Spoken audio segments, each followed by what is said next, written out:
game's career on the Lunara, and he's had a storied career, so.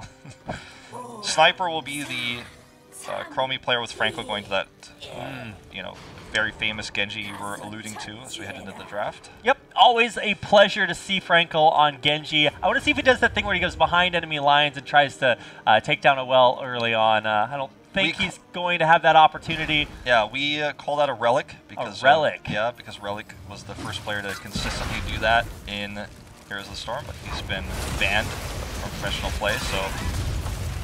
We'll still use the term, but that's all that will live on for this year for Relic in this tournament. But yeah, he was the first player to always try to backdoor that, and only on BOE really, and occasionally Dragonshire.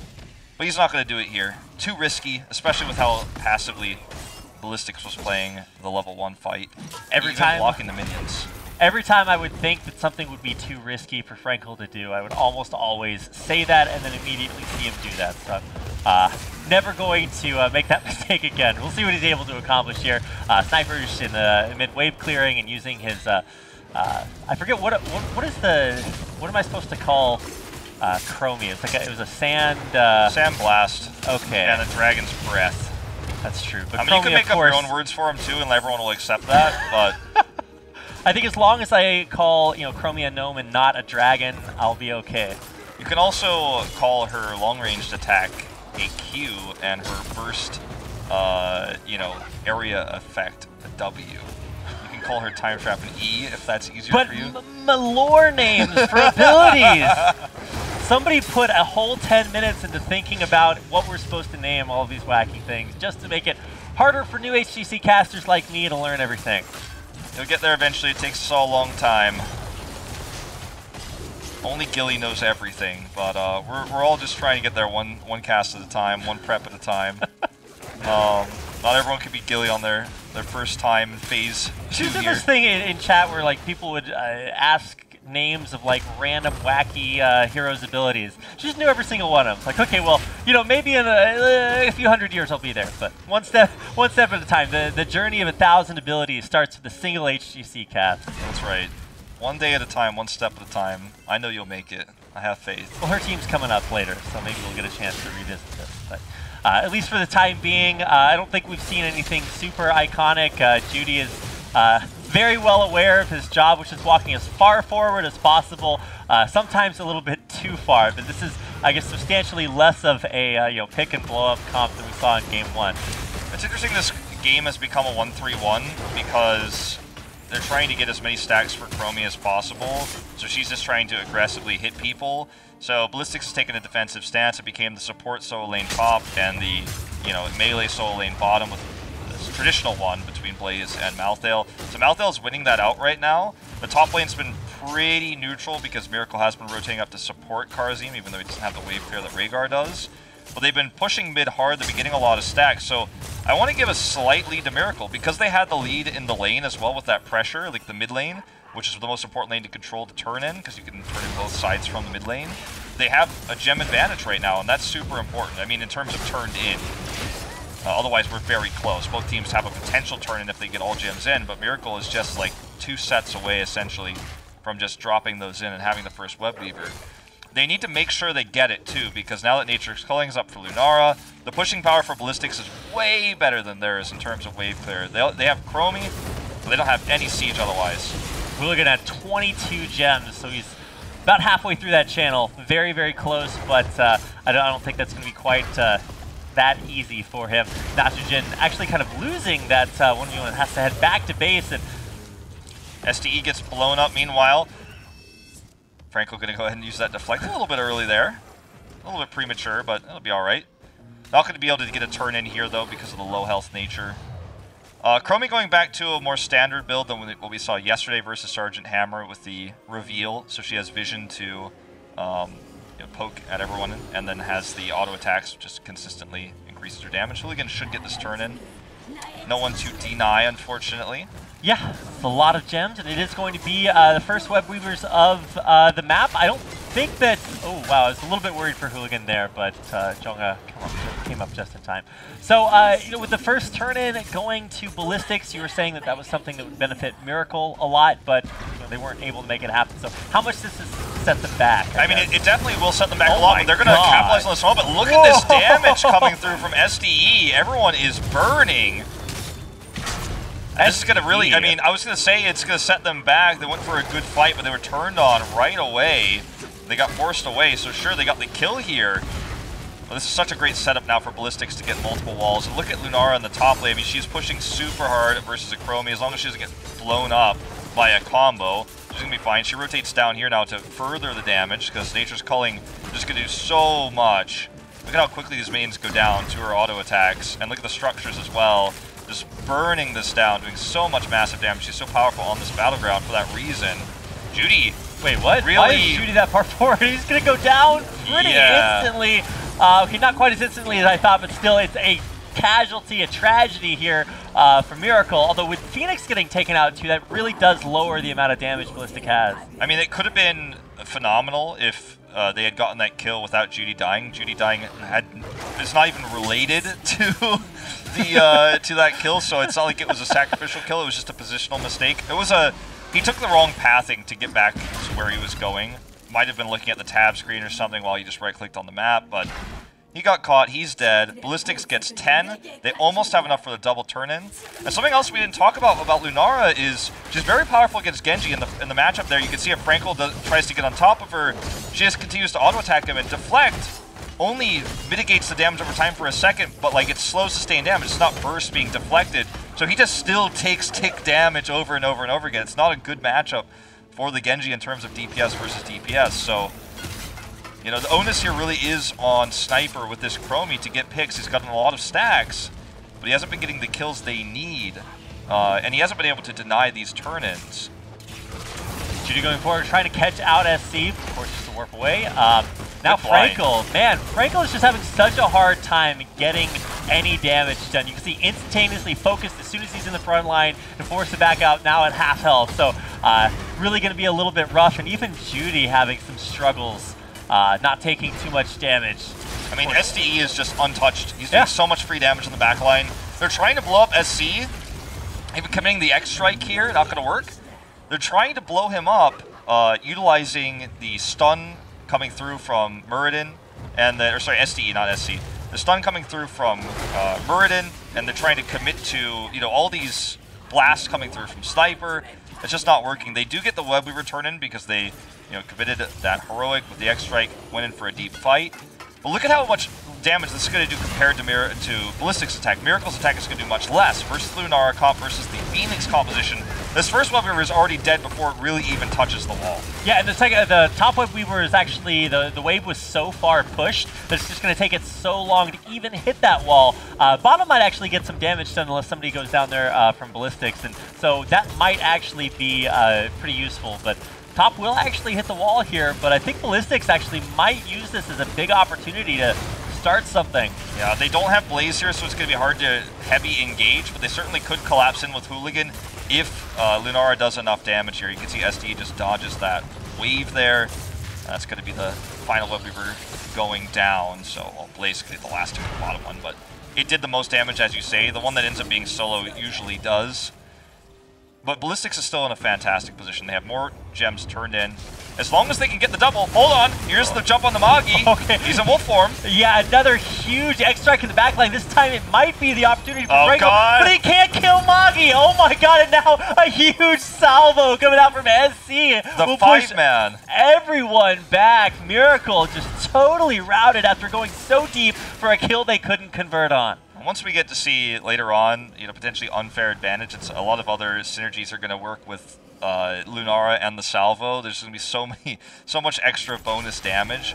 Notice they wait at the turn-in at 54 out of 55 to start this camp, because if you turn the web weavers, the camps get disabled. You can't actually start them. But if you start before the turn-in, you can have the camp on top of the web weavers, so they time that really well. And now, you know, Ballistics is just going to rotate in to, again, have a massive push. They have great siege with Lunara, who now has, you know, her Thornwood Vine for extra pushing power. They've got SC, who's got great wave clear and range. So Miracle is probably going to lose a fort minimum with this push. Keep Wall is going to be under duress here in mid. And they can poke with Chromie all they want, but it's so hard to collapse. X-Strike's going to be up into 10. In 10 seconds, they have 7-sided, but we're seeing Hooligan do such a good job at staying in the front line, absorbing that damage, and deflecting most of it away. His blinds have been phenomenal. And this is just looking disastrous for Miracle now. The game is really running away from them. They might even lose 2 forts here. Crucially differently compared to Miracle's previous turn-in, Ballistics is actually pushing in both top and mid right up until these keeps, and I think this is, if it goes terribly badly, Miracle might just lose the game, but they're going to try to turn things around. Okay, SDE's they even committed last rites to SDE. What? It gets in the bunker. That's not the target you want. This fight is over. This game may be over with it. Salvo goes down, only going to hit the 1, but this is going to be the wipe to end the game very likely here. X-Strike coming in for Franklin, doesn't get the kill. He's bleeding out from the Lunara damage. I'm not sure if he's going to make it or not. I think he's going to die here in just a second. There he goes. And boom goes the dynamite. Frankel out of there, and the rest of his team pretty much out of there. About the biggest strategy to a fight you could imagine. That bunker save from the last rites. I was like, is that the way it's supposed to work? Probably not. But for Ballistics, they crush the fight. They take, I think, just 2 keeps down with them, and oh also my notice God, the mercenaries still hitting the wall over there for the lane there. For her, it's got to go clear that. That one night camp guy over there. Yeah, he hurt that wall over there. The wall still survived. That wall will never be the same. Every game of Heroes of the Storm ever played from this point onward will have a more damaged wall because of that guy. But I mean, now this is 2 keeps down. I said the game is over. And what I meant was, they have 2 keeps down, they will never control gems, they have 50 of 55, they don't even have a turn-in, Ballistics will have one soon, and they have all lanes controlled with better wave clear. If Miracle comes back, it is literally their namesake, a miracle. Bunker used here, but look at the positioning now. They're in a choke, they have to retreat. Feels Chromie, man. The bunker, again, a great counter to the Chromie existence as a hero. They picked it into the bunker as well, mind you. And even with a nice X-Strike right on top, here's the counter salvo engage, and I think this is just really going to end everything. Frankel's gonna die again to the poison. Okay, thankfully, gets a little bit of healing from that fountain. Yeah, he gets the fountain. Yeah, he'll be okay for now, but maybe a little bit of a bad memory. But he's forced to go all the way back to base, and this is going to be the 3rd keep taken. Yeah. I mean, it's the unfair advantage plus Salvo that's working together to just do massive damage to the slowed targets. The Condemns just make it so easy to do massive damage. I don't even want to see SD's damage chart after this. It's going to be nasty. This keep will survive for now, but they need 2 more gems to get the turn in. It looks like Miracle can't even keep it alive any longer. They're going to have to rotate away. It's going to go down. This is where, you know, it's the horror movie and the girl goes to look, like reach up to look underneath the bed. If you're going to watch that, you might as well just kind of close your eyes, because it's going to be about as scary here if you're a Miracle fan. Everybody taking so much damage. I don't even know what to say other than we're about to watch a whole lot of Miracle dying, and if unless they can get the Miracle that they're named after, this is all going to go Ballistics' way. I mean, the game is definitely over without the craziest comeback of HGC Korea history. They lost Phoenix, and it's a long respawn timer at level 18, so they are just going to have to be content with another web weaver push. Well, they have, you know, pushed out lanes with catapults. They would have liked to got an additional kill, maybe end the game or make a boss play that allows them to get more out of this. But I mean, it's a choose-your-own-adventure ending here for Ballistics, you know, and they've already read game facts. They know how to get the best ending. This is the easiest choose-your-own-adventure. You open to any page, and it's like, I wonder how I win this time. I was never quite that fortunate whenever I used to do those books. You realize, Wolf, that like there's some people that don't know what choose-your-own-adventure is. I know, man. I used to read the Goosebumps ones. Oh my God, they were so good. They were like, read a real book. I was like, but this is fun. It's like a video game, but it's a book, and I'm reading, so... Those were by far the best non-video game experience I had growing up. Oh, yeah. If you guys have not read those, then go do it, and you'll know exactly what it feels like to be Ballistics if you're good enough at them. Well, Rapid, should we just cast it in this game? Let's do it. All right, Cleanse goes down. Judy A, B, jumps C, into D, Hall of E, F, Stones. G, G, G, G, G, G, G.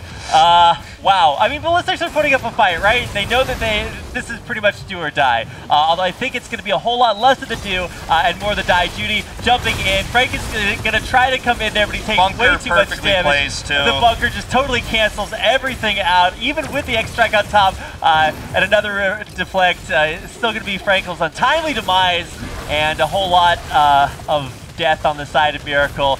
Blue Beetle will be the next to fall. SDE just doing so much damage. Look at the health meters fall. Look at the core go down.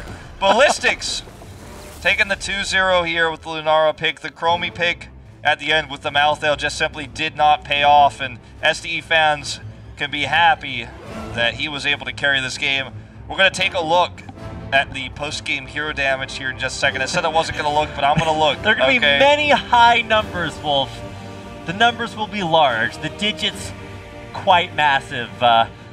Ballistics that game, I didn't really see too many hiccups in their strats.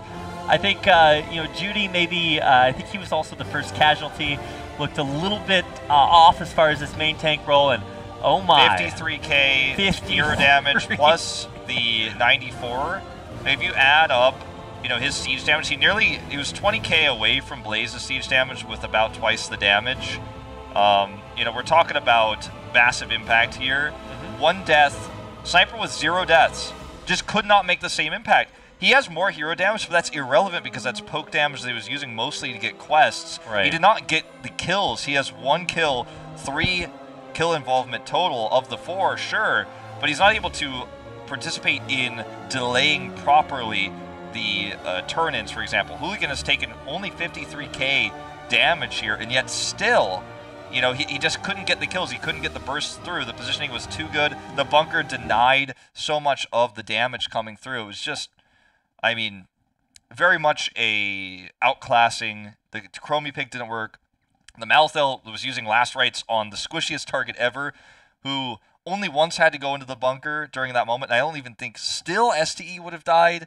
So, it's nice try by Miracle, but we could be a little bit more critical of Judy after that Muradin death as well. Yeah, I think the end of the game looked a whole lot like what we were talking about in the beginning in the draft phase, where we said, we talked about just how strong the bunker it was going to be. It really was the answer to everything that Miracle tried. So that's going to do it for game number 2. We're going to head out to a quick break and then come back with game 3 coming your way after this message.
Welcome back, guys. We have a 2-0 lead currently for Ballistics. Series ended up being a little bit more one-sided than we expected.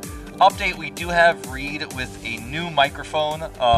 That's so right. Hopefully the issues you guys were experiencing that we didn't actually experience on our side hopefully are fixed, because I heard that there was some static issues maybe, but we got him a new headset. Should be sorted out now, so.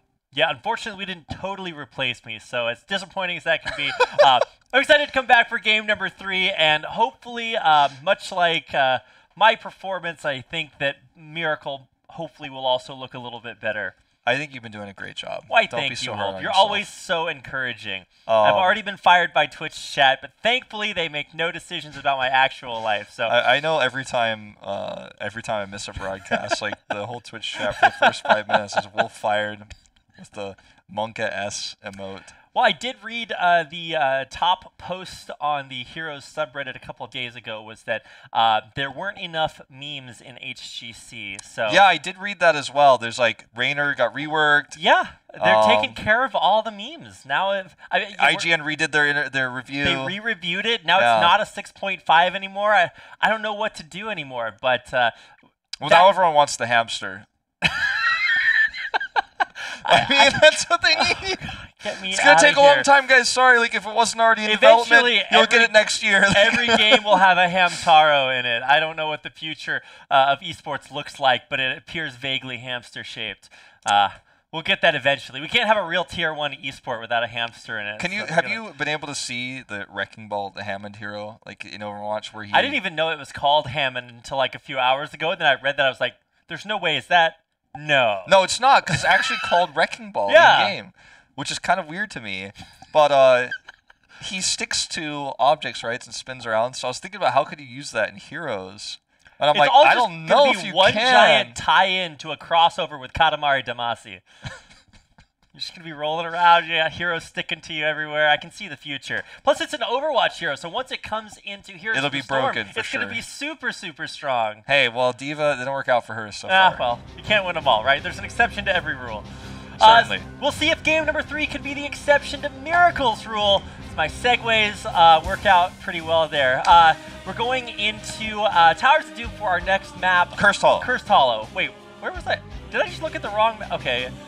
I saw the glowing border on the wrong thing. That's my excuse. You could tell that it's the map we're going to because the bottom of the bird's chin is also cut off here, so that's pretty indicative that the Raven Lord is set. And we're going to Cursed Hollow. So as few chins as possible. That's right. You guys were memeing about that yesterday. I didn't totally catch that, but I don't think my chin will fit into my collar, so I won't be able to contribute in that respect. That's all right. Well, Abathur draws the ban here because it's Cursed Hollow, but they prioritize the Blaze ban, which I can understand because it's so frustrating after that last game where they were just totally shut down by the bunker. They get the Malfurion in first pick, but this leaves a lot of heroes open. Genji is open, Maiev is open, Garrosh, who hasn't been seen yet in this series, is open, so it's a little bit of a tough spot for Ballistics. You think sometimes with all these heroes open, you feel like, wow, this should be amazing, but actually you have to make a hard choice because what you don't take will be given to your opponent in this case. This is also Hanzo's best map of the 3 maps we've seen thus far because of the double boss here and his ability to clear camps very quickly. So he's one that might jump up because it's SC's best hero at the moment. Let's see. Tough choices here. I think if you take the Johanna Hanzo, it's a pretty solid option. Less boss control with the Johanna than, other tanks that are available. The Tyrael they've been prioritizing especially. Okay, so Genji will be taken with Dahaka, so more of a map and global macro set of priority here rather than boss control. Yeah, I don't think we'll see any teams be too willing to give Genji over to Miracle now that Frankel's on their roster. Always good to take that away, but I agree about the Hanzo. I come from the olden days where you just picked as many Shimadas as you could, but I guess it's not quite good enough for first pick. And yeah, there's still no Garrosh out there, so a little bit of a lonely day for him. Garrosh is a great pairing with Malfurion, but it's a tougher map for him because the lanes are so far apart. He can't get as much value from rotation, and he doesn't do much to control the boss pit besides his taunt, right? Which can, win you fights. The other thing to keep in mind is This is a really cool rotation for the Genji to come in with the Dahaka, because you're leaving the tank choice up to Miracle. You're saying, okay, Johanna has been the go-to pick in this series. She's not very strong against Genji. She's not great on this map. So you're kind of saying, go for something a little bit... you go for the Johanna, but it's not going to be as strong as it would be otherwise, or kind of go for a flex pick. They do go to Diablo, which is super weird to see this highly prioritized, but it's one of Judy's best tanks. And he works very well with the burst damage of Jaina. So let's see how this one pans out. Happy to see Jaina back in here. When I was watching Mid-Season Brawl, one of the things that was really kind of cool to see is kind of this re-emergence of, hey, mages can just actually kill everybody. Burst meta, man. Yeah, it's really fun for me to watch, because as somebody who may not be able to do quite as good a job at the play-by-play, I don't really have to do that. I'm just like, well, the guy died. It happened in the span of about 0.5 seconds, and that's about all you can say about it. And Jaina really does assist me in that regard. So happy to see that grabbed second by Miracle. Will be the Hanzo ban. They're moving away from that boss control. And Hanzo struggles on this battleground to...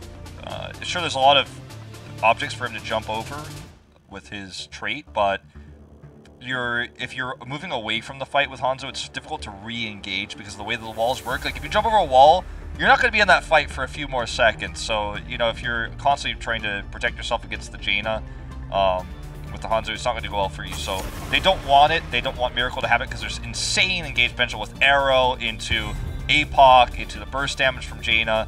So it's a strong ban overall. As we see the Tyrael ban? Yeah, been the go-to. So much boss control with that. I wonder if this will be an Uther draft for Magi. It's one of his comfort picks. Less meta recently, but very powerful with the Genji still. Gives you a lot of blow-up potential onto Jaina, especially before she has her ice block unlocked. Yeah, I think we can always expect that Magi is going to be, I think you were saying, kind of the weak link of the Ballistics roster. For now, yeah. I don't... Well, I mean, it's hard to say that just because they have been such a strong team. To say, okay, well, when you pick on the weak link, it's not like that makes the team weak overall. It's just that, especially after they kind of struggled at MSB, you have to kind of look for, hey, what was the problem that kind of led to that? Even though overall you would never consider them a weak team per se. Oh yeah, definitely not. And Magi is a very strong support. He will get his Karazim finally here, which was denied twice. Looks like that's been something he's been showing in scrims a lot, despite not prioritizing it at all at MSB, and we get the Falstad. So double global, very similar draft to what we saw yesterday on Dragonshire from Supernova. Yeah. And was the Deckard Kane support there, but a completely different draft in terms of what the support was trying to do, but similar in that it was the Falstad Dahaka for map control. Yeah, absolutely. It really surprised me when we saw that from Supernova. I had no clue what to expect from them, and I think in general that was the situation most other analysts found themselves in as well. So even though it's a different team, I expect that Ballistics should be able to utilize that maybe even better than we saw yesterday, just because they do have so much experience there. But last two picks here for Miracle.